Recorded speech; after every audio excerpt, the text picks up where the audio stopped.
Yo, it's your boy WilgansTV, and we're dropping another reaction video. And I'm trying to stay consistent, so you gotta give me my props. Gotta give it to me. But today's video is about the footballer Quincy Promes. And if you don't know Quincy, he's a footballer that gave up FIFA to play GTA, if you know what I mean. But hey, today's video is gonna be by Daily Dose of Football. So let's get right into it, man. The video is titled "The Player That Gave Up on Football to Become a Criminal." So, listen to this. Imagine you made it as a footballer. Imagine you had thousands of fans jokingly calling you the next Messi. You were getting sponsorships left and right, making millions a year, driving around in Lamborghinis and Rolls Royces, just living the dream. Well, if you were in that position, just exactly how much would you be willing to risk in order to make even more money? Would you risk your entire football career? Would you risk all your sponsorships, your ability to even enter your own country? Would you risk going to jail? I bet that 99% of you would answer no to every single one of those questions, but there's one person who was actually faced with all of those dilemmas and actually decided to risk it all, going from being one of the hottest prospects in Europe, being nicknamed Pro Messi, taking Player of the Year awards, leading goal-scoring charts, to entering a life of crime, being caught up in multiple investigations, being charged with attempted murder, and being accused of smuggling 4,000 kilos of cocaine, eventually being forced to flee the country, leaving his career behind to live like an exile in Moscow. If you haven't caught wind of it yet, I'm talking about Quincy Promes. Get it? Promessi? Yeah. Regardless, today we're gonna look into what happened, what is going to happen, and whether or not there was any way to predict this would happen. Because, well, while I'll try not to be too judgmental, I have to say that out of all of the players in the world, it isn't exactly surprising that Promes was the one to go down this route. Let's just say, he's always been sort of problematic. Look, at around the age of 10, he was already skipping class all the time, and while this wouldn't be the worst thing in the world if he was at least doing something productive with his time, that didn't seem to be the case, as by the age of 16, despite being one of the most promising young talents at Ajax, the team ended up literally expelling him from their academy on account of his bad behavior. We never really got a good explanation as to what kind of behavior was bad enough to warrant an action like that, but as Promes himself would say, I was never an easy boy to deal with. I know that. I had no idea what I needed to do to get to the top, I loved chaos, and I never held my tongue for anyone. Still, I guess you could say he had a soft side, as he did also admit that on that day, though he made sure to stand tall as he left the academy, he ended up bursting into tears the moment he arrived at home. In fact, hadn't it been for his mom picking him up and insisting that he had to keep on playing, he would have quit football for good. He really did feel that without Ajax he had no shot at making it, but yeah, he was completely wrong. In his first year away from Ajax, he ended up joining Haarlem, which, sure, it was just a second-tier club that would literally go extinct by 2010. However, the year after that, he had already earned a move to Twente, another of the country's top clubs, and by the third year, he had signed his first professional contract, got his debut in the Eredivisie, and just 3 months after that, he was sent on loan to Go Ahead Eagles in the second tier. Sure, it wasn't top-flight football, he wasn't in the limelight, but for someone who was convinced he'd end up working a 9-to-5 job just 3 years before, this was an incredible comeback, and it only became better once things got going at his new club. Just guess who was his coach there? Just a 43-year-old rookie manager taking on his first senior job after years of coaching at the youth level and a forgettable career as a center-back. His name was Erik ten Hag.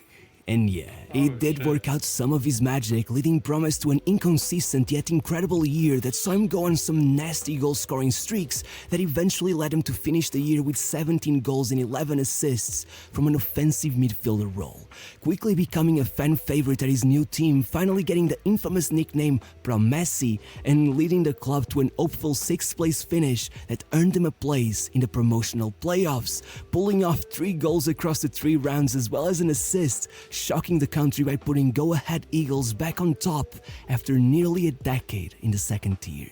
Regardless, with performances like these, not only did he take the award for best young player in the country, but he left Twente with no choice but to bring him back, and man, it just didn't stop. By November, he had gone on an incredible streak with 12 goal contributions in 13 matches, literally being named the best player in the country for that first half of the season.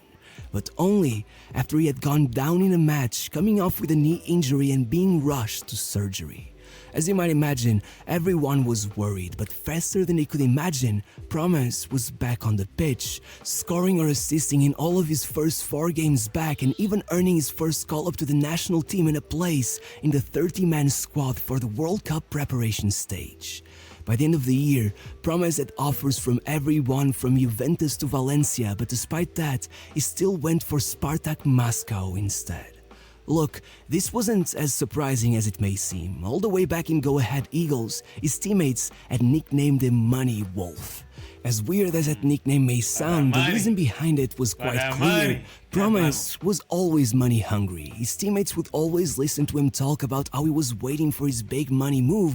On social media, he was always showing off whatever expensive jewelry and clothes he had. He surely was never a modest guy. In fact, he had frequently been criticized for being so extravagant, at one point even deleting all of his Instagram posts as a way to show that he was determined to focus on his career. But well, not only did that change in behavior not last, but the move to Spartak led a lot of people to lose faith in him. Especially as his first season there ended up being a bit underwhelming, settling for just 13 goals and 5 assists, leaving him in an awkward position, still winning the award for being the club's best player despite the fact he would already be forced to deny rumors that he'd be leaving.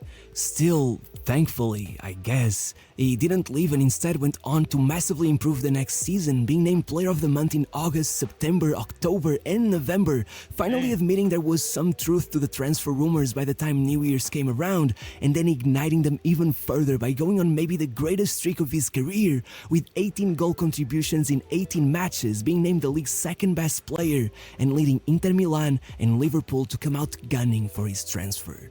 Only for Promes to once again disappoint everyone by instead signing a contract renewal that ensured he would get more money than ever. And I guess it did pay off for Spartak, as despite some injuries stopping him here and there, Promes hit some of his best numbers ever, topping the league's assist charts while pulling off 12 goals as well, getting close to a goal contribution every 100 minutes, and eventually scoring the goal that would make Spartak league champions for the first time in 16 years. When Promes was asked if that had been the best season of his career, he simply answered, "Let the people decide," before once again ignoring interest from an European giant, this time Manchester United, and going on to play yet another season with Spartak, finally topping the league's goal-scoring charts, once again improving on his previous form, this time with 31 goal contributions, even pulling off maybe the greatest performance of his career, with 2 goals and 2 assists against Sevilla, leading Spartak to an unfathomable 5-1 win over the Spanish side, despite the fact they only managed 32% possession. Of course, this once again brought him some rewards. First, the award for Russian Footballer of the Year, as well as a £25 million transfer bid by Southampton. And though Promes would once again insist on staying for a while, when Spartak lost out on the Champions League playoffs, he finally let go and joined none other than Sevilla, who were clearly still shocked with what they had seen just a few months earlier. However, it has to be said, that transfer sucked. But when Sevilla's overly defensive football, a bunch of managerial changes, and their insistence on playing Promes everywhere on the pitch except for his actual natural role, at one point even deploying him as a left back, no wonder he barely scored any goals that season, leaving the club after just 1 year and running back to the manager who pretty much made his career, joining Ten Hag once more, this time at Ajax, where soon things would go very, very wrong.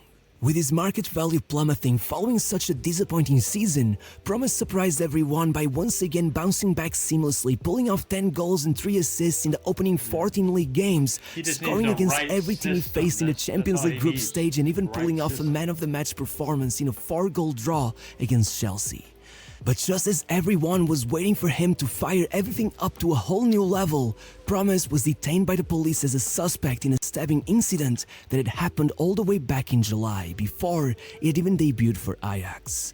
According to the reports, Promes was in a family birthday party completely drunk when he got into a feud with one of his cousins over a €3,000 necklace he had supposedly stolen from his aunt, eventually getting into a physical argument, yelling out that he would kill him and then stabbing him in his knee, rupturing his ligaments.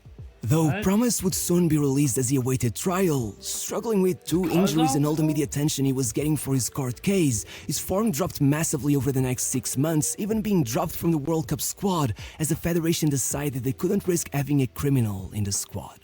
And so, by February of the following year, he had moved to Spartak once again. But if you're thinking that this transfer only came as a result of his poor form, you're very much wrong.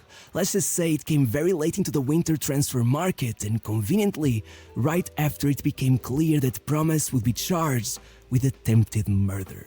Speaking of things being oddly convenient, Russia obviously has no extradition agreements with the Netherlands, meaning that just as things got ugly, Promise found himself in a position where he was completely invulnerable and above the law. Regardless, at that moment, there was no actual evidence against Promise. It seemed almost self-incriminating for him to run away the way he did, but well, he probably knew a lot more than we did. You see, back in 2020, the Dutch police managed to intercept 4 tons of cocaine that were being stored in a harbor. Soon after, several people closely related to Quincy Promise, including some family members, were charged and eventually detained for drug trafficking and money laundering.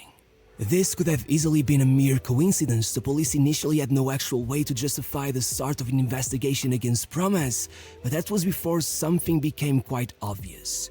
Promise kept receiving calls from the people who were imprisoned. Over time, it became more and more obvious they were likely more than friends, they were associates. And so the police ended up tapping Quincy's phone, hoping to record some kind of confession of his association to that case. But what they didn't expect was that they would catch him confessing to something entirely different. On the day after the stabbing, before the police was even aware of the occurrence, they listened in as Promise made a call to his father at 1 a.m. In that call, his father said, "Why are you coming for that cousin of yours, Quincy? I don't want you to get in trouble." And right then you could hear Promise reply, "It was either that or I would kill him. Don't you get it?"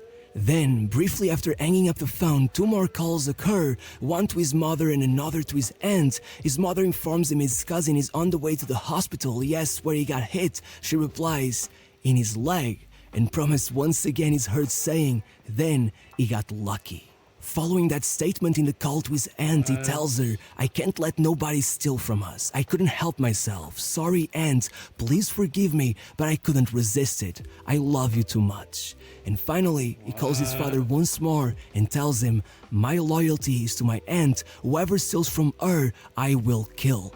Period. There are people in this family I would kill for. I don't care. If they disrespect you, they'll see who I really am. Not the footballer, but the other side of me. It was lucky I don't carry a gun anymore, or it would have been much uglier." As you might imagine, by the time the next season started, the police had indeed decided to persecute him. The evidence was just overwhelming. But conveniently, once again, the trial was delayed as one of the key participants fell ill, and even though he had to watch from afar as all of his assets in the Netherlands were seized by the authorities, he finally managed to get back to decent form, though it all felt a bit futile, with Spartak finishing 10th place regardless. Dang. As the months followed and the current season began, the police began preparing their case. Then the trial was delayed again as Quincy's lawyers began questioning the validity of the evidence. Eventually, though it wasn't actually deemed invalid, the charges for attempted murder were dropped, being replaced with aggravated assault, and though the prosecutors had requested a 2-year prison sentence, Promise ended up only getting 18 months. Ever since then, his lawyer has confirmed they will appeal the decision, while Spartak has publicly stated that none of this will stop them from playing Promise, who strangely and rather ironically has hit the form of his life ever since the sentencing, scoring 25 goals and getting 10 assists over the last season, averaging a goal contribution every 87 minutes, substantially better than he ever managed to pull. Oddly enough, he also decided this was the perfect time to start releasing music videos of him rapping, which is just wild. But what I think he seems to be forgetting is that the police haven't given up on proving his association with the drug trafficking case, and just last month, they confirmed they had decided to prosecute him for that case as well, claiming he and another man are responsible for importing at least 1.3 tons of cocaine, with a wholesale value of $40 million, all purchased from famous Surinamese drug lord Piet Vortel, who was finally arrested in Aruba a few months ago, having been sentenced to jail in both Spain and the Netherlands, and managing to escape both times. You know, sort of a El Chapo character. Regardless, according to recent claims, Promise had been in debt to Vortel after allowing a rival gang to steal a shipment of about 400 kilos, and the biggest piece of evidence linking him to all of this was this time around an encrypted text they intercepted, in which Promise told his associates the other half is safe, carry on with the job, soon after one of the runners he had hired was caught while he attempted to move half of the shipment from the port to a shisha lounge they were using as a meeting point. I really think Promise should consider putting down the phone once in a while, but regardless, I guess we can say Quincy Proms is now a certified drug lord. W's, man. Gotta drop a like. And I gotta drop a comment. vid. Hey, man. Hope y'all enjoyed the vid. If y'all want more reaction videos, go ahead and like, comment, and subscribe. But anyways, I'll see you on the next one. Be on the lookout. Oh!